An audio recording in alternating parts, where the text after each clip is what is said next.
5,000 SSC চাকরি বাতিলের মামলা, তার ভবিষ্যৎ কি? এসএসসির এই 5,000 চাকরি বাতিল হয়েছিল গ্রুপ ডি, গ্রুপ সি, নবম দশম, একাদশ, দ্বাদশ এই 4 স্তরের নিয়োগ প্রক্রিয়ায় 2021 সালের নভেম্বর মাসে বিচারপতি অভিজিৎ গঙ্গোপাধ্যায়, বর্তমানে যিনি প্রাক্তন বিচারপতি, তিনি প্রথম সিবিআই তদন্তের নির্দেশ দেন সন্দীপ প্রসাদের মামলায়। এবং সেই 2021 থেকে মামলা কখনো একক বেঞ্চ, কখনো ডিভিশন বেঞ্চ, কখনো সুপ্রিম কোর্ট, শেষমেশ সুপ্রিম পথে অর্থাৎ সুপ্রিম কোর্টের দেখানো পথে হেঁটে কলকাতা হাইকোর্টের প্রধান বিচারপতি বিশেষ ডিভিশন বেঞ্চ করে। যে বিশেষ ডিভিশন বেঞ্চের 2 বিচারপতি দেবাংশু বসাক এবং বিচারপতি সাব্বার রশিদি আজ এই এসএসসি সংক্রান্ত 4 স্তরের নিয়োগ দুর্নীতি মামলার শুনানি শেষ করে রায়দান আপাতত স্থগিত রাখলেন। কিন্তু একটা মারাত্মক কথা বলে দিলেন। কেন বলছি মারাত্মক কথা বলে দিলেন? বিচারপতি দেবাংশু বসাক মামলার শুনানি শেষ করতে গিয়ে বলে দিলেন যে শূন্য পদের বেশি, অর্থাৎ যা শূন্য পদ বিজ্ঞপ্তি অনুযায়ী এসএসসি ছিল সেই শূন্য পদের বেশি অতিরিক্ত চাকরি একটাও থাকতে পারে না। অর্থাৎ শূন্য পদের থেকে বেশি অতিরিক্ত যদি চাকরি এসএসসি দিয়ে থাকে তার জন্য কোনো আইন কানুনের প্রয়োজন নেই, সেটা অবিলম্বে বাতিল হওয়া উচিত। এখানেই খটকাটা লাগছে। তাহলে এই 5,000 চাকরি বাতিলের যে নির্দেশ ছিল সেই 5,000-এর মধ্যে কতগুলো শূন্য পদের বেশি নিয়োগ হয়েছে? এখানেই প্রায় 3.5 মাস ধরে ম্যারাথন শুনানি এবং ধৈর্যের কোন স্তরের পরীক্ষা দিলে একজন বিচারপতি এভাবে নিখুঁত খুঁটি খুঁটে সমস্ত পক্ষের সওয়াল জবাব করতে পারেন তা বলার অপেক্ষা রাখে না। আমি একটা তথ্য আপনাদের জানাতে চাইব এবং এই তথ্য হচ্ছে স্কুল সার্ভিস কমিশনের, আমি আবারও বলছি, স্কুল সার্ভিস কমিশনের ইন্টারনাল ডকুমেন্ট যেটা, এবং সেখানেই কিন্তু এই অতিরিক্ত শূন্যপদ অর্থাৎ যা ঘোষিত শূন্যপদ বিজ্ঞপ্তি অনুযায়ী তার থেকে কতটা বেশি পরিমাণ নিয়োগ হয়েছে এসএসসিতে, যেটা অ্যাডমিট হয়েছে এসএসসির হলফনামা এবং একই সঙ্গে মধ্যশিক্ষা পর্ষদ যারা অ্যাপয়েন্টিং অথরিটি তাদের হলফনামায় এবং বিচারপতি দেবাংশু বসাকের এই বিশেষ ডিভিশন বেঞ্চও যেটা প্রতিষ্ঠিত হয়েছে। সেই সংখ্যাটা আমি আপনাদের প্রথমে জানাতে চাইব। এই সংখ্যাটা হচ্ছে 2019-20 এই অর্থবর্ষে তৎকালীন এসএসসির যিনি চেয়ারম্যান তিনি একটা অর্ডার জারি করলেন, যে অর্ডারের মধ্যে এই শূন্যপদ কত এবং কত রেকমেন্ড তারা করছে তার একটা সংখ্যা ছিল। এবং সেই সংখ্যা থেকে কিন্তু জানা যাচ্ছে, আমি দর্শক আপনাদের জন্যই জানাচ্ছি, নবম দশম শ্রেণীর শিক্ষক নিয়োগে 11,425 ছিল ঘোষিত শূন্য পদ, কিন্তু এই শূন্য পদের থেকে কতগুলো বেশি নিয়োগ হয়েছে দেখা যাচ্ছে এক্সেস অ্যাপয়েন্টমেন্ট 1,539টা, অর্থাৎ ঘোষিত শূন্য পদের থেকে নবম দশমে প্রায় 1,500 অতিরিক্ত নিয়োগ করেছে। আজ বিচারপতি দেবাংশু বসাকের যে পর্যবেক্ষণ ভরা ইজলাসে মন্তব্য, তাতে এই চাকরি এখনই বাতিল হওয়া উচিত।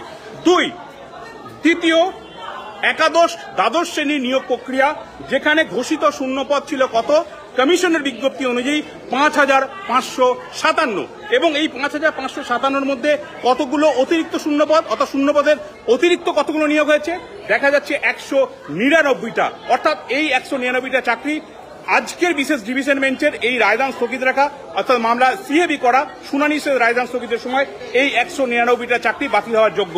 আমি আবারও চলে যাই গ্রুপ ডি 2016 সালের আরএলএসটি অর্থাৎ গ্রুপ ডি, এতে সর্বোচ্চ শূন্যপদ ছিল, অর্থাৎ আমাদের রাজ্য জুড়ে গ্রুপ ডি বিভিন্ন বিদ্যালয়ে 4র্থ শ্রেণীর কর্মচারী নিয়োগ, তাতে শূন্যপদ ছিল কত, শূন্যপদ ছিল 3,881, কিন্তু নিয়োগ হয়েছে কত, অতিরিক্ত নিয়োগ হয়েছে কত, নিয়োগ হয়েছে 669। এই চাকরিও আজই বাতিল হওয়া উচিত। পাশাপাশি গ্রুপ সিতে ঘোষিত শূন্যপদ ছিল 2,067, অর্থাৎ বিভিন্ন বিদ্যালয়ে যারা অশিক্ষক কর্মচারী তাদের যে সংখ্যাটা 2,067 ছিল ঘোষিত শূন্যপদ, কিন্তু এই ঘোষিত শূন্যপদের পাশাপাশি অতিরিক্ত নিয়োগ কত, যা বিজ্ঞপ্তিতে ছিল না তার থেকেও বেশি নিয়োগ কত, 416। অর্থাৎ এই যে সংখ্যাগুলি বললাম এ কিন্তু অত্যন্ত তাৎপর্যপূর্ণ। অর্থাৎ 1,500 নবম দশম, প্রায় 200 একাদশ দ্বাদশ, 669 গ্রুপ ডি এবং 416 গ্রুপ সি, সব মিলে সংখ্যাটা যদি দেখি আমরা প্রায় 2,700 মতো নিয়োগ এটা বাতিল হচ্ছেই। অন্তত বিশেষ ডিভিশন বেঞ্চের প্রিজাইডিং জজ দেবাংশু বসাকের যা ভরা ইজলাসে পর্যবেক্ষণ, তাতে এটা এক প্রকার স্পষ্ট। কারণ ঘোষিত শূন্যপদ, আমি বিজ্ঞপ্তি দিয়ে বলছি এতজনের চাকরি হবে, 100 জনের আমি রিক্রুটমেন্ট করব, কিন্তু নিয়োগ করছি আরো 50 জনকে বেশি। এই অতিরিক্ত 50 জনের চাকরি আজকে ডিভিশন বেঞ্চের পর্যবেক্ষণ অনুযায়ী তাদের অস্তিত্ব থাকতে পারে না, যে কোনো সময় বাতিল হওয়া উচিত। এবং এই যে পরিসংখ্যান আপনাদের বললাম, এই সংখ্যাটা কিন্তু অত্যন্ত তাৎপর্যপূর্ণ। সব মিলিয়ে আমরা জানি প্রায় 5,000 চাকরি বাতিল হয়েছিল, সেটা কখনো বিচারপতি অভিজিৎ গঙ্গোপাধ্যায়ের নির্দেশে, কখনো বিচারপতি বিশ্বজিৎ বাসুর পর্যবেক্ষণে, যেটা ডিভিশন বেঞ্চ সেটা আপহোল্ড করে এবং সুপ্রিম কোর্টে যায়। সুপ্রিম কোর্ট প্রত্যেককে ফের স্কুলমুখী করেছিল, তাদের একটা প্রোটেকশন দিয়েছিল যে তাদের বক্তব্যটা শুনতে হবে এবং তার জন্য একটা বিশেষ ডিভিশন বেঞ্চ তৈরি করে দেওয়া হয়। এবং নভেম্বর মাসের পর থেকে ডিসেম্বর মাস থেকে টানা 3.5 মাসের শুনানি হয়েছে। সেই শুনানি শেষে এসএসসির সমস্ত নিয়োগ দুর্নীতি মামলার আজ শুনানি শেষে রায়দান স্থগিত রাখলেন, অর্থাৎ যে কোনো দিন রায়দান করতে পারে বিচারপতি দেবাংশু বসাকে ডিভিশন বেঞ্চ। এবং সেখানে এই পর্যবেক্ষণটা কিন্তু অত্যন্ত গুরুত্বপূর্ণ। দেখো, ওএমআর কারচুপি হয়েছে কি হয়নি, এবং এই ওএমআর প্রত্যেক পরীক্ষার্থী তারা দেখতে পারেন, সিবিআইয়ের কাছে আবেদন করতে পারেন, রেজিস্ট্রার জেনারেলের কাছে আবেদন করতে পারেন। কতজন আবেদন করেছেন এই সংখ্যাটা নিয়েও কিন্তু প্রশ্ন উঠছে, সন্দিহান। কারণ এই ওএমআরটা চ্যালেঞ্জ করার সাহসই দেখাচ্ছে না, এমন কিন্তু সওয়াল এলো আজ আদালতে। সব মিলিয়ে 5,000 চাকরি বাতিল, সেই সংখ্যাটা আরো বাড়তে পারে। কি হতে পারে এসএসসির এই সম্পূর্ণ যে নিয়োগ প্রক্রিয়া, এই নিয়োগ প্রক্রিয়া প্রায় 22,000-এর কাছাকাছি নিয়োগ প্রক্রিয়া, এই নিয়োগ প্রক্রিয়া পুরো কি নতুন করে রিসাফেল হবে, অর্থাৎ এই নিয়োগ প্রক্রিয়াটি নতুন করে শুরু হবে। এই নিয়োগ প্রক্রিয়া 5,000-এর কাছাকাছি যা চাকরি বাতিল হয়েছিল, এই 5,000 চাকরি বাতিল কি বহাল থাকবে বিশেষ ডিভিশন বেঞ্চে? একটা কথা মাথায় রাখতে হবে, বিশেষ ডিভিশন বেঞ্চে যদি এই চাকরি বাতিলের নির্দেশ বহাল থাকে, তা কিন্তু কার্যত সুপ্রিম কোর্টের মান্যতা পাওয়া। কারণ সুপ্রিম কোর্টই কিন্তু এই বিশেষ ডিভিশন বেঞ্চ তৈরি করেছিল, এবং এই বিশেষ ডিভিশন বেঞ্চ তৈরি করার পর তার যে 3.5 মাস পর শুনানি, এবং সেই 3.5 মাস শুনানি শেষে আজকের এই রায়দান স্থগিত রাখা, তা অত্যন্ত গুরুত্বপূর্ণ। এবং মন্তব্য বিচারপতি দেবাংশু বসাকে তা আরো তাৎপর্যপূর্ণ। অর্থাৎ ঘোষিত শূন্য পদের থেকে, অর্থাৎ আমি বিজ্ঞপ্তি জারি করছি, অ্যাডভার্টাইজমেন্ট দিচ্ছি, সেই নোটিশের বাইরে যদি অতিরিক্ত চাকরি দেওয়া হয়, কিন্তু অতিরিক্ত চাকরি দেওয়া হয়েছে বিশেষ ডিভিশন বেঞ্চে।